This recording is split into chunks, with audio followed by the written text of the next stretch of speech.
Good day everyone, this is Edward Duque from Honda Cars Cainta, and today papakita ko sa inyo and i-discuss natin yung promo natin for Honda City 1.5 VCVT 2024 na may Honda Sensing na features na.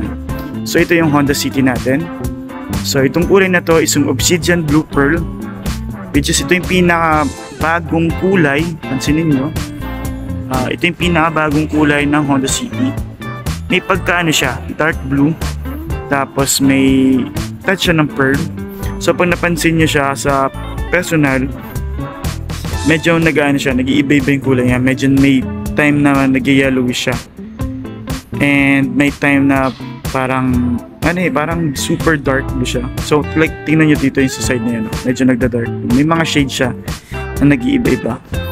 So start natin sa engine. Ang engine nito is equipped siya ng 1.5 iVTEC double overhead cam na engine. So ang horsepower niya is sa 121 horsepower. So compare natin sa mga with the same segment ng 1.5 non-turbo na mga kotse na competitors natin. So medyo ahead tayo, mas mataas tayo ng malaki din ang difference. So kung nagko-compare kayo, check nyo 121, same displacement siya ng 1.5, pero yung power niya is ibang-iba, so mas matipid siya. Kilometer per liter niya is for highway drive, halo-halo siya meron siyang 22 km per liter, pero sa totoong sabihin na natin for city driving, more or less kaya niya mag 12 above or 12 pataas. So check natin dito sa pinaka-front natin. Ito yung design niya. So yung grills niya ganito, chrome grills, tapos matte black dyan sa ito yung part na yan, matte black. So made with Honda badge siya. Then kinagandahan din dito, hindi lang siya halogen na simple, naka-projector type siya. So itong bilog na yan, projector type yan. So just in case ito kasi is standard lang yun, or regular bulb lang yung gamit niya, yung medyo dilaw kung gusto mong ipa-LED, basta siguro same socket lang, so plug and play, hindi siya ma-void ng warranty. Then kinagandahan sa V variant, meron siyang fog lights. Then isang for safety safety feature din niya, meron tayong Honda Sensing na tinatawag.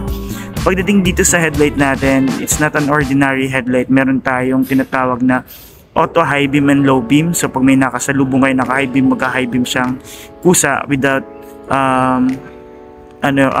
without controlling the high beam and low beam, yung pinaka-pass yung pinaka-switch niya. Then isa pang kinagandahan niya, once na meron tayong tinatawag na auto headlight, so nagta-turn on siya once na dumilim. So hindi nyo kailangan siyang i-on, mag-kusa siya mag-on. Tapos dito sa side, check natin. So yung side mirror natin, naka-integrated na yung side turn lamp niya. LED na rin siya. So itong part na to. So unlike sa S variant, nandito may blinker siya. Then dito naman sa mags natin, 16 inches yung mags natin. So kinagandaan dito, naka-ventilated disc brake siya. Then yung rear brake natin is meron tayong drum brake. So kinagandaan din for safety feature natin, meron tayong tinatawag na ABS, anti-braking lock system. Tapos meron din siyang tinatawag na vehicle stability assist for anti-skid. So sa mga matutulas na kalsada, para hindi mag-skid yung kotse natin, meron tayong vehicle stability assist. Then, isa pang kinagandahan niya, compared to S variant, we have the smart entry. So, kailangan lang natin, kung nasa inyo yung susi, hawak lang yun dito, then mag-unlock na yung pinaka-kotse. Tapos, to unlock, pwede rin yung dito. So, mamaya na natin puntahan yung sa loob. Tapos, syempre, naka-chrome handles. Kasi itong variant na to, yung V variant natin, ito yung elegant, parang version ng Honda Cities, kasi yung RS natin is very sporty. So ito, sa mga gustong elegante lang, ito yung bagay sa inyong unit. Then dito sa may taas natin, we have the shark fin antenna. So ang ganda, very premium and very sporty yung sure niya. Tapos dito sa may rear natin, we have the defogger. Tsaka pansinin nyo dito, kung may mga kids tayo na may mga car seats yan, Isofix. So may mga car seats kasi na meron siyang kabitan dyan for Isofix. Kung hindi naman, may mga clients ako na wala siyang Isofix, kinakabit na lang sa mga seatbelts. So ito yung tsura ng mugs niya. Yan, close up look. So 16 inches yung ano natin. Tapos yung Blue Earth siya na Yokohama. So nagtatanong, ang S variant natin, iba yung goma niya. So for V variant and RS, same lang sila na Blue Earth and Yokohama. And same lang pagdating sa yan, 185, 55, R16, same lang din ng specs sa gulong pagdating sa RS. So ganito, actually ang RS, ganito rin naman yung mugs niya. Two-tone lang siya, so may black paint lang. So yun lang ang difference niya. Pero same lang yung design, same yung mugs, kulay lang yung pinagkaiba. So pagdating sa rear design natin, so yan yung rear design. Yan, so dito kinagandahan, naka-smoke taillight na siya and LED na siya, equip siya ng LED. Yan, so very sporty. Sa kinagandahan din dito sa Honda City natin, yan, napansinin nyo, malaki yung ano niya. Ayan, malaki yung compartment niya sa trunk. Pero yung design niyan, maganda pa rin. So hindi siya na-compromise. Then dito may dalawa siyang reflectorized for the diffuser. Yan, for additional safety or additional parang pagka madilim ganyan. Pag natapatan kasi ng ilaw yan, nagre-reflect yan. Parang kala mo may nakabukas na ilaw dyan mismo. Then yung emblem Honda City and iVTEC. So yung mga gusto ng mga dark color dyan, either mag-obsidian blue kayo or meteorite gray, yan yung mga choices nyo kung gusto nyo kung lover kayo ng mga black na kotse or yung mga itim. Ito, bagay sa inyo to. So dito, yan, may switch dito yan. May switch dito. Naka-electric na yan. So, ayan, yung switch ng ano natin. Pag lobat yan, hindi gumagana yan. Yung mismong switch natin dyan. Tapos dito yung reverse camera natin. Then ito yung pinaka compartment natin, napakalaki. So simula nung yung tinatawag na transformer, which is nasa more or less nasa 2009 model, nag-start yung Honda City na napakalaki ng design niya or napakalaki nung compartment niya. So ito, dito na yung matting and yung sa donut tires natin and jack, nandito lahat. So additional na mga features yan. Plus meron siyang ganito. Ayan. So yung pansinin niyo yung mga lumang kotse, mga walang ganito. Kasi ano yan kinagandahan yan, yung init ng body, so hindi siya pasok na pasok. Dahil dito sa insulator na to, hindi pumapasok basta-basta yung init dito sa compartment. Ayan. So sa smart entry, kasama na rin sa feature niya, pag nakalock yung kotse, lumapit ka dito, hindi nyo kailangan pindutin yung remote, ma-unlock nyo na yung unit, yung pinaka-trunk dyan. Tapos dito, mamaya na natin yung sa may unahan. So dito, yan yung sidings niya. Yan, so chrome handles. Tapos, power na rin yung natin. Additional safety feature. So yung mga hindi nakakaalam, meron halos lahat naman ng kotse may mga anti-lock, child lock na features. So ito yung upuan natin. Yan. So fabric siya, black fabric. Yan, ganyan yung pinaka-texture lang yan. Tapos kinagandahan for this variant, meron na rin siyang tinatawag na rear vent, yan, for the second row vents. So kinagandahan kasi yan, kung ano yung lamig dun sa unahan, dito yan din yung binubuga niya. So pansinin nyo, every time na binubuksan natin to, ihina din sa unahan kasi dinidivide natin yung sa pinaka vent eh. Kumbaga yung source ng hangin, maagaw to. So ang kinagandahan din kasi dyan, yung mga hindi, kunyari yung mga dito sa likod, yung naiinitan, pwede natin buksan yan para rekta talaga yung lamig papunta sa atin dito sa likod. So additional comfort niyan. So yan, yung pagdating sa ano, yan gray yung pinaka ceiling. Yan. So sobrang ganda ng kahit V variant lang tong unit natin. Tapos may tinatawag tayong ayun security system and immobilizer anti-theft system. Meron tayong chip sa mismong unit, sa mismong remote natin. So kahit i-hotwire siya ng carnapper, hindi siya basta-basta may start, or hindi siya may start actually. So napakahirap din yan duplicate ng mga susi, kaya medyo mahal. So for additional safety yan, para hindi siya basta-basta makakarnap yung sasakyan natin. Plus meron din siyang tinatawag na force alarm, yun kung hindi ginamit yung remote para buksan yung kotse, mag-a-alarm siya. Tapos yung tunog ng alarm niya, nakakonect lang siya sa mismong horn lang natin. So kung anong tunog ng busina natin, yun din yung tunog ng magiging alarm.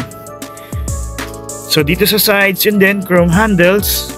Yan, chrome handles. Tapos ito, power fold. Tapos ito yung adjustment ng side mirror natin, central lock, window lock. Tapos ito yung window natin, switches natin. So dito may mga cup holder. Yan, bottle holder pala, sorry, cup holder. Hindi natin basta-basta malalagay dyan yung mga, pero actually pwede rin, depende siguro sa sukat. Then dito meron tayong switch ng vehicle stability assist, yung anti-skid or yung traction control sa ibang mga brands. Tapos ito, yan, may mga silver tayo, yan, may kumbaga may mga silver, unlike sa S variant natin, it's very talagang black lang, it's matte black lang, wala siyang any touches ng any colors sa interior natin. And then ito pa isang kinagandahan, meron siyang piano black, yan, very elegant tingnan yan.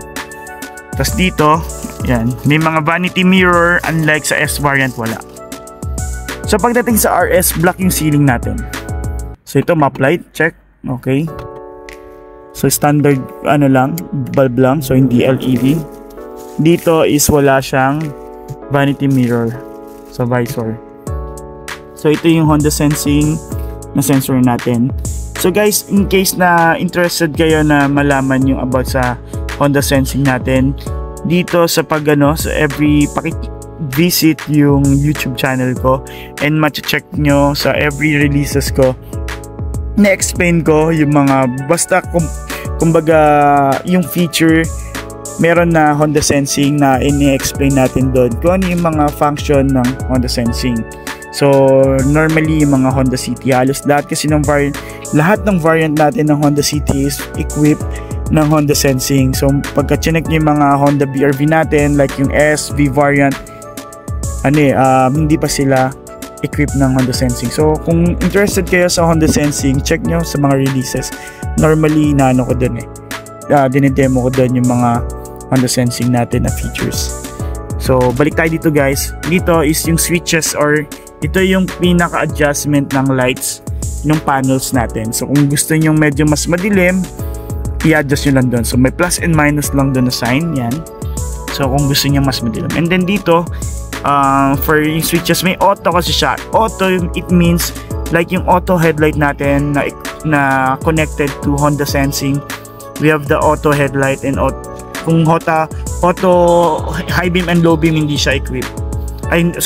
Hindi siya connected dito. So auto headlight lang. So kung ayaw mong laging nakabukas yung ilaw nyo, or kasi minsan konting kulimlim, malilim lang, mag-on na agad yung headlight. So pwede nyong i-off, babalik nyo lang dito. Pero by default, every time na ito turn off nyo and then i-start nyo yung engine, naka-automatic siya lagi. So by default, lagi siya naka-auto.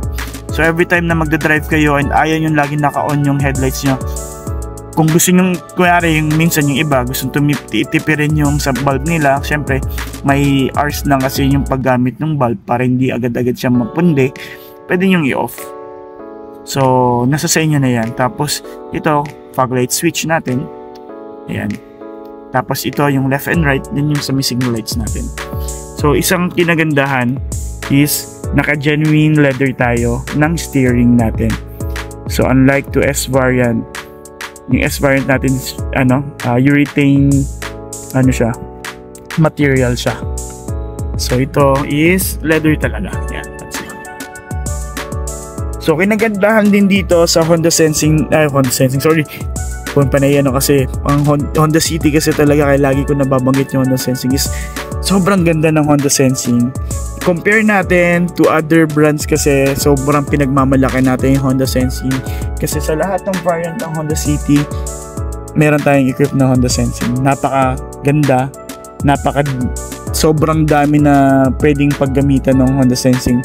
Na-activated siya na safety feature. So hindi siya katulad ng mga 360 camera na for parking purposes nyo lang na nagagamit. Ito kasi kumbaga while driving yung kotse, while using the car, naka-activate yung safety feature na Honda Sensing na makakatulong just in case sa mga time na medyo hindi kayo alert or medyo late yung mga yung mga pag-preno or ganyan, kasi may mga collision mitigation braking system.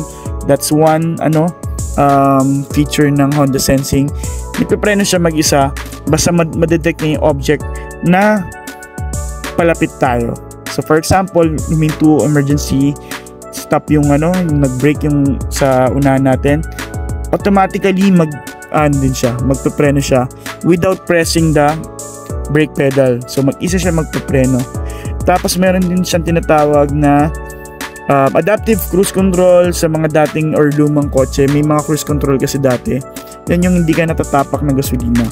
So difference from the adaptive cruise control and cruise control, ito kasi naman is ina-adapt niya kung kung bumagal yun na sa unahan nyo is babagal din siya. So for example, ang pinaka para ma-activate ito is pipindutin nyo to, lilitaw yan doon, tapos minimum of 40 km/h, pindutin nyo yung set, hindi nyo na kailangan tumapak ng preno and gasolina.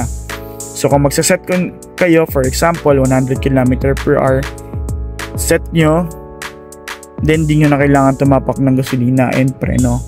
Paano yan mag-work? So kunwari nagda-drive tayo, for example sa North Luzon Expressway or South Luzon Expressway, and hindi siya traffic.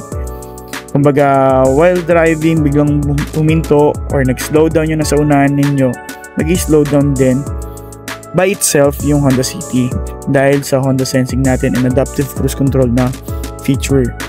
So pag huminto din siya, nag-stop or nag-slow down, i-adapt niya. Then pag umandar na yun sa unahan natin na sasakyan, tatakbo na rin siya. So pinaka maximum niya na speed for adaptive cruise control, kung ano yung isa-set nyong kunwari kung sinet yung 100 km hanggang 100 km na siya. So anong kinagandaan nun, bakit siya connected sa safety feature?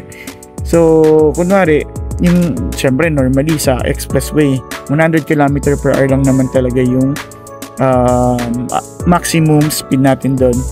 So for safety natin, hindi siya mag-above dun sa 100 kung magsaset kayo ng 100.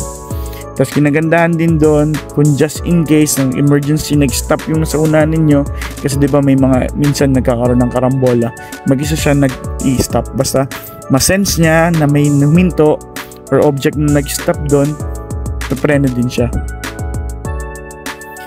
Then meron din tayong tinatawag na lead departure. Sa lead departure naman, yun naman for example sa traffic, nga rin sa traffic kayo, stuck kayo sa traffic dyan, huminto kayo, tapos masense ni Honda City na nag-move na yung nasa front natin na vehicle, mag-ano siya, magbibip siya, mag-warning siya na boss, takbo ka na, kasi diba means normally tayo pag medyo naiinip, mainit na ang ulo sa traffic, bubusinahan ka na nasa likod mo pag medyo na-delay ka lang, kahit split second, magagalit na sa'yo agad.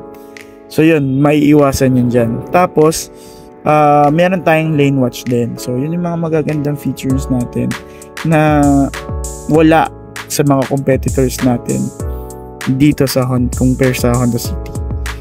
So ito, naka-push start na rin siya.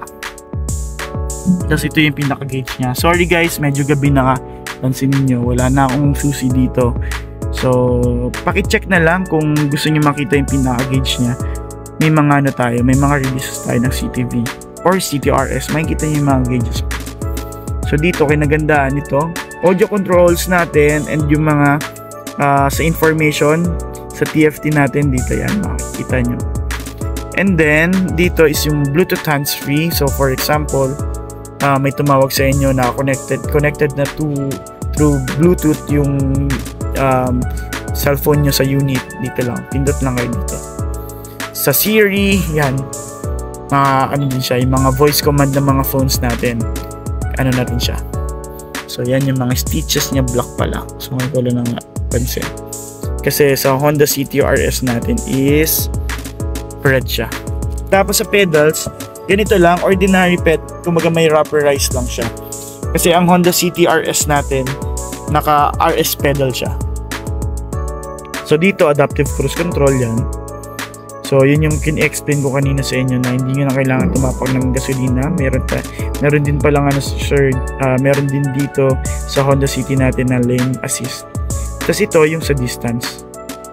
Tapos ito yung head units natin, equip siya ng, syempre yung mga source niya is FM, AM, tapos Bluetooth, tapos USB, pwede rin. Tapos ang kinagandaan dito is naka-wireless siya for sabihin na natin yung Apple CarPlay natin and Auto Android natin. So kung hindi connected or wala pa tayong features na ganun, dito pwede kayo mag-connect.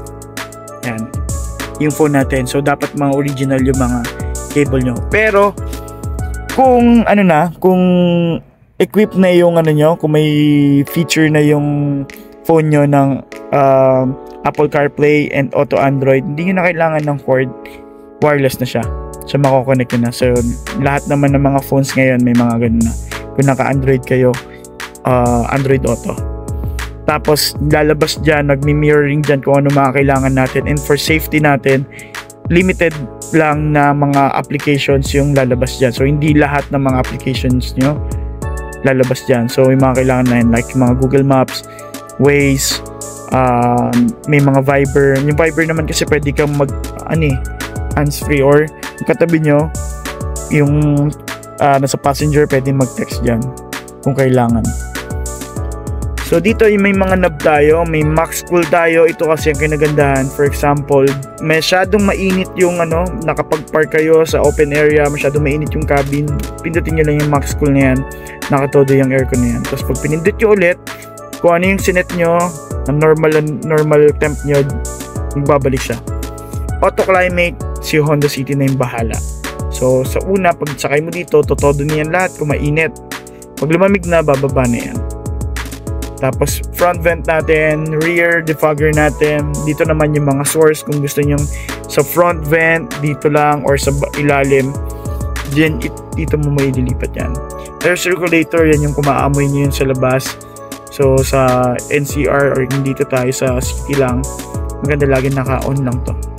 Or para lang yung sa loob lang yung maamoy nyo. AC on off.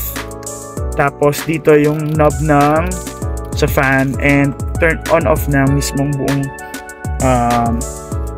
aircon natin. Tapos ito leather. Tapos ito leather ito. Tapos ito power outlet. Yan, 12 volts. So yung sa likod natin, sa may vent natin sa likod, unlike sa Honda CTRS natin, walang ganito dun sa likod. Tapos ito mga sa charger natin. Yan, and sa phone. Tapos yung mga type C na charger dyan, kasi normally may mga Samsung ganyan, may mga ibang mga na tayo, cellphone natin ng type C, pwede may mako-convert, makakabili kayo sa online or dito, ayan, sa power outlet. Glove box, so nandito yung mga mapapansin nyo every time na i-release yung kotse, nandito yung mga manual natin. So kung may gusto pa kayong i-discover about sa Honda City natin or sa unit na nabili nyo na nandito lang sa glove box yan, machi-check nyo yan. So dito, cup holder sa unahan, barya holder, yan sa mga barya-barya dyan or mga phones dyan nilalagay. Tapos cup holder, yung mga coffee, may liquid coffee, dito yan. Tapos dito naman is yung naka-equip tayo ng CVT transmission guys. So kung naka-paddle shifter tayo, equivalent to 7 speed pagka naka-CVT. Yan, so matulin siya. So kung naganda nito, pulley type siya. Hindi siya like 5 speed automatic. Na every time na mag-change ng gear, yung nagja-jerk siya every time na mag-change ng gear, mafe-feel nyo. So kung naganda sa CVT, very smooth siya. Then kung gusto nyo ma-experience yun, yung driving experience nito, nag-offer kami ng free test drive.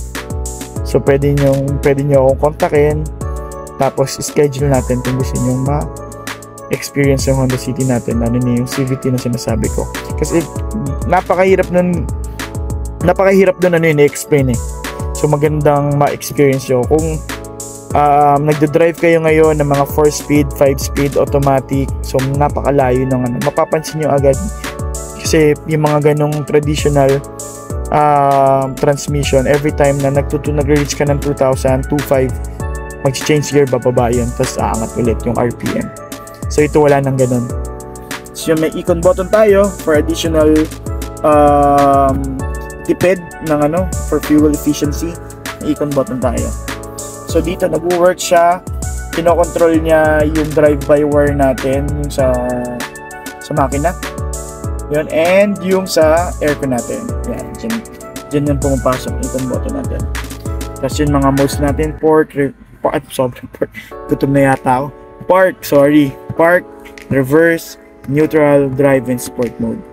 So dito, ang kinagandaan ng mga sport mode, dito kasi pang matipid, chill ride lang, ganyan.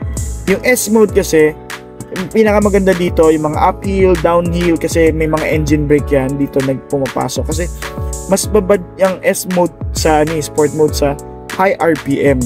So kung may mga papuntang Baguio, matataas na lugar at pababa kayo downhill, maganda i-shift nyo ng S yung sport mode. Okay, tapos ito, yan, piano block,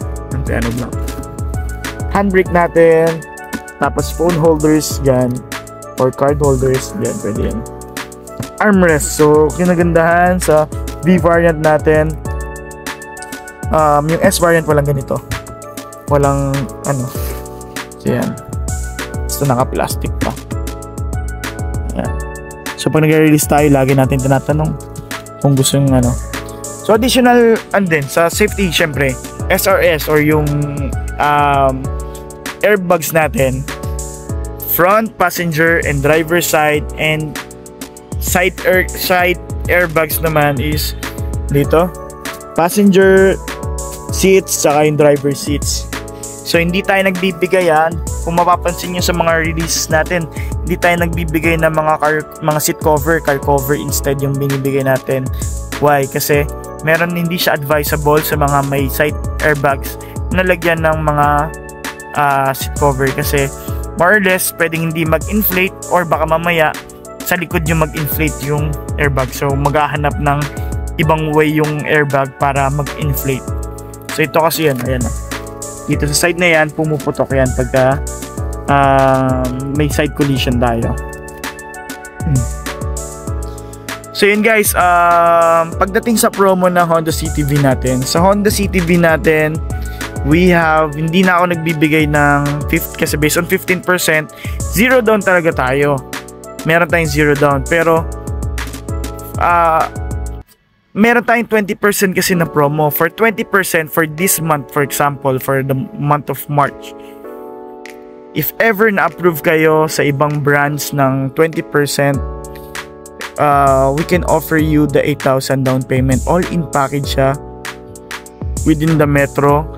Pero kung mga medyo provincial tayo, konti lang, very minimal, or minsan pa nga walang additional. So depende sa bangko kung may mga may mga additional tayo na kumbaga outside Manila charges or OTC na tinatawag nila. So tingnan natin, pero napakababa, 8,000 compared to 0 down, kasi mas mababa ng 1 Plus yung magiging monthly amortization nyo, na yun mas mababa. So 8,000, malaki yung masasave nyo. For the S variant, for 20%, kasi 3,000 lang na city natin. Tapos for the Brio naman, meron tayong ino-offer na 0 down for V variant for the 20%. So yung CTRS, if ever na interested kayo for the CTRS naman, CTRS kasi natin for the 20% is nasa 85,000. So malaki kasi talaga dahil kumbaga mataas ang demand ng Honda City. Pero kung ako pa pipiliin, okay na ako dito actually. Basta Honda City na may Honda Sensing, sobrang ganda na. Sobrang laking difference niya. Sobrang laking sobrang laking factor niya na parang pagpupo mo dito, wow, high-tech. Napaka high-tech na ng kotse nito. Dahil dun sa safety feature na yon. Hindi dahil sa mga 360 camera. Sabihin natin malaki din na maganda rin naman yung 360 na yung ibang mga features ng ibang brands. Pero mas maganda kasi yung ino-offer ng Honda Sensing, safety feature kasi siya. Kasi ang 360 camera normally nagagamit lang natin sa pag-park, 'di ba? Mga ganung mga mga ganung instances lang. So yun. So yun guys, maraming salamat sa inyo sa pagsama sa akin. Sana may natutunan kayo dito sa pag-explain. Ipopost ko na lang yung mga dimensions dito. So ito sa paggawa ko kasi wala pa akong sinabi pa lang dimensions, and yung other mga features natin sa Honda City na V variant. So ipapakita ko na lang sa inyo kung yung mga natin, yung mga dimensions sa mga ibang mga features pa. Ipa-flash ko dito. So yun, just in case na nagustuhan niyo tong video natin, please paki-subscribe kung di pa kayo kung nanonood kayo ngayon at lagi kayo nanonood ng EMD Wheels PH natin, paki-subscribe, support yung channel natin. Tapos kung nagustuhan niyo tong video na to, please paki-like na rin po. Pwede kayo mag-comment just in case na meron kayong iba pang gustong may mga tanong kayo or may gusto ko yung i-share, pwede nyong i-comment dito sa video natin para sa susunod may mga iba pa tayo ma-share sa mga sa mga kapwa natin ng mga naka Honda City users. So yun, maraming salamat sa inyo, and sana kung nagbabala kayong bumili ngayon, kumuha kayo sa akin. So maraming salamat and God bless po sa inyong lahat. Ingat po kayong lahat.